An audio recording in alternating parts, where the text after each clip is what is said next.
দর্শক দেখুন দিদির পুলিশের কি অবস্থা, নিজেরাই আক্রান্ত।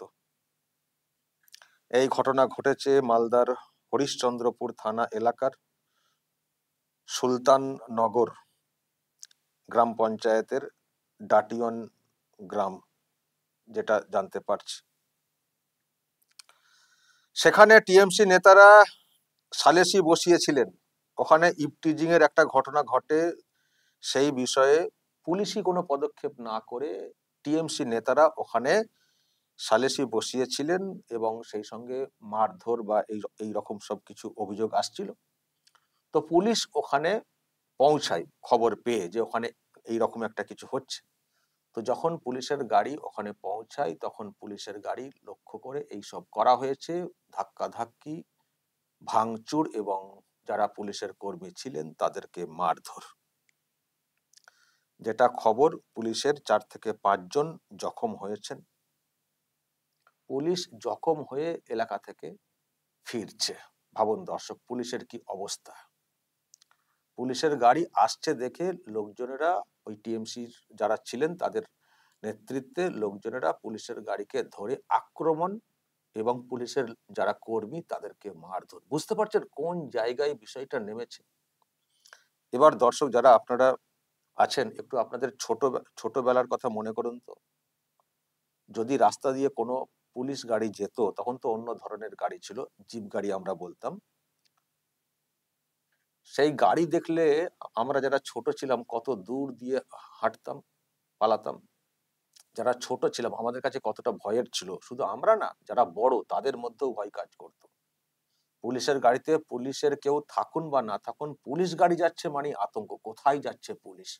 যদিও সেই সময় এত মামলা এত কিছু হতো না পুলিশের, এখন তো মামলা অনেক বেশি হয়, এত কিছু হতো না। কিন্তু পুলিশ গাড়ি যাচ্ছে দেখলেই মানুষের একটা বিরাট আতঙ্ক। আর যদি তাতে 1 জন 2 জন পুলিশ থাকেন, যদি কেউ আবার কোথাও নেমে একটু হাঁটেন, ব্যাস আর যান কোথায়। এমনকি বাচ্চাদের ঘুম পাড়াতে পুলিশের ভয় দেখানো হতো, এখন দেখবেন সেসব আছে। এই তো বাচ্চা বুড়ো সব তো পুলিশের গাড়িতে লেখা রয়েছে মালদা পুলিশ, পুলিশের লোকজন তো আছেনই। গাড়ি তো দূরের কথা, পুলিশের লোককে মারধর। ভাবতে পারছেন এগুলো কখনো ভাবনার মধ্যে আসতো আমাদের আমলে? মানে আমরা যখন ছোট ছিলাম, আমাদের আমল বলতে আমরা এই আমলেও আছি, মানে আগের কথা বলছি, এটা ভাবতে পারতেন পুলিশের এতটা মানে নিচে নেমে যাওয়া যে বিষয়টা, মান, সেটা মানে আগে এরকম ছিল দর্শক? আজকে পুলিশ ওখানে সালিসি হচ্ছে, নেতারা বলছেন আমরা সালিসি করছি, আপনারা কি করতে এসছেন, এখান থেকে তুলে নিয়ে যাওয়া যাবে না। হয়তো অভিযুক্তকে তুলে নিয়ে যাওয়া বা কিছু একটা হতে পারে। তো সেই জন্য পুলিশের গাড়ি, পুলিশের লোকজনদেরকে ধরে মারধর, পরে আবার অন্য পুলিশ আসে, তারপর কয়েকজনকে ধরেছে, গ্রেফতার করেছে। কিন্তু প্রশ্ন, এই রকম অবস্থা হবে কেন? পুলিশের উপরে ডিরেক্টলি আক্রমণ। হ্যাঁ, কোথায় পুলিশ গিন্নিরা যারা শুভেন্দুর বিরুদ্ধে প্রেস মিট করতে শুরু করে দিয়েছিলেন, রাস্তাতে প্রতিবাদ মিছিল করতে শুরু করে দিয়েছিলেন, কোথায়? এই যে কোথায় এই যে আক্রমণ, 4-5 জন পুলিশের কর্মী জখম, কোথায় আপনারা? একটু হোক, আর একটা প্রেস মিট হয়ে যাক কলকাতা প্রেস ক্লাবে বা রাস্তাতে রাজপথে, আরো একটা মিছিল হয়ে যাক। আপনাদের সব মানে লোকজন আক্রান্ত হচ্ছেন, ধাক্কাধাক্কি হচ্ছে, সিভিক ভলেন্টিয়ার মহিলা তিনিও তো ছাড় পাচ্ছেন না যা দেখতে পাচ্ছি। আর একটা তো হোক কমসে কম, নাকি সেই শুভেন্দু কবে করবেন তার অপেক্ষাতে চুপ করে বসে রয়েছেন? ওই সিনহা বিশ্বাস বাবু যখন বলবেন যে শুভেন্দু কোথায় কি বলছেন, শুধু ওদিকে নজর রাখো, শুভেন্দু কি বলছেন, শুভেন্দু কি বলছেন।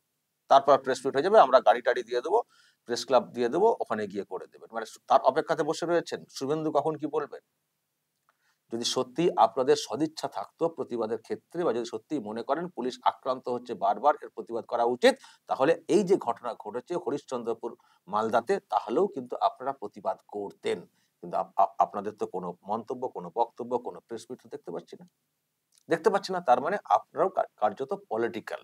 আপনাদের মুভমেন্ট যেটা প্রতিবাদ কর্মসূচি, সেটাও কিন্তু সিলেক্টিভ।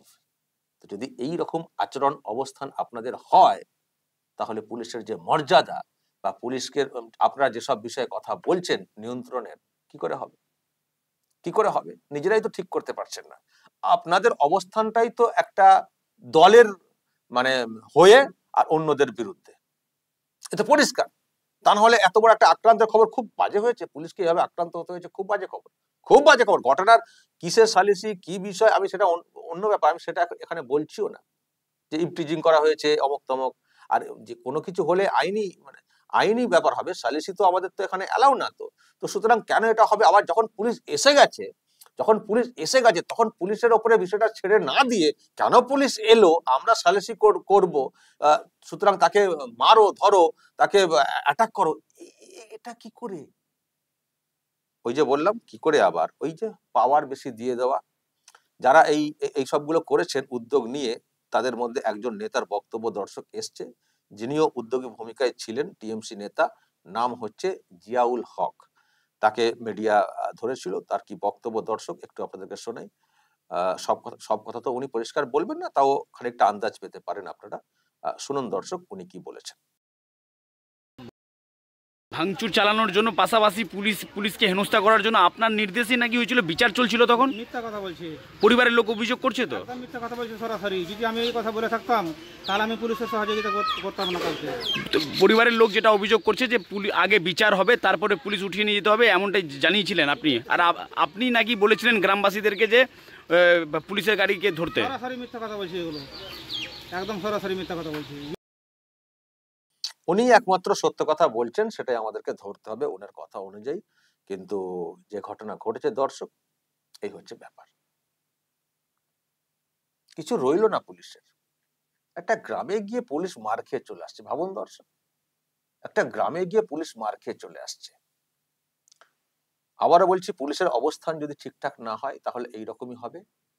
যাদের হয়ে তারা কাজ করেন, বা ওই যে প্রেস মিট যারা করতে নেমেছিলেন, যাদের হয়ে কার্যত, আজকে তাদের হাতেই কিন্তু মার খেতে হচ্ছে। আজকে তাদের হাতেই কিন্তু মার খেতে হচ্ছে, টিএমসি নেতার লোকজনদের হাতে কিন্তু মার খেতে হচ্ছে। শুভেন্দুর লোকেরা ওখানে গিয়ে মারধর করেননি। যদিও পুলিশের এমন আচরণ হয়ে থাকে অনেক সময়, শুভেন্দুদের লোকেরা মানে বিজেপি বা যারা বিরোধী আছেন, তাদের অনেক রাগ হয়, অনেক তাদের রাগ হয়, তাদের এই রাগে ইচ্ছা হয় যে দিয়ে দিই খানিকটা, কিন্তু তারা অনেকটাই সংযত থাকেন। হয়তো মুখ দিয়ে কখনো কখনো টুকটাক কথা বেরিয়ে যায়। তো তাতেই যেভাবে প্রেসমিট আর দলের তরফ থেকে যখন লোকেরা মা বোন তুলে খিস্তি মারছেন, তারপরে এইরকম আক্রমণ এইসব হচ্ছে, তখন পুলিশ গিন্নিরা চুপচাপ বসে রয়েছেন, টিভিতে দেখছেন কোথায় কোথায়, তাদের মুখ দিয়ে আর কোনো কথা নেই। এই যদি গিন্নিদের অবস্থা হয়, তাহলে স্বামীদের তো এই হালই হবে। দর্শক বলবেন আপনারা, যদি আপনাদের এই নিয়ে কিছু বলার থাকে অবশ্যই বলবেন, এবং নজর রাখবেন আরামবাগ টিভিতে।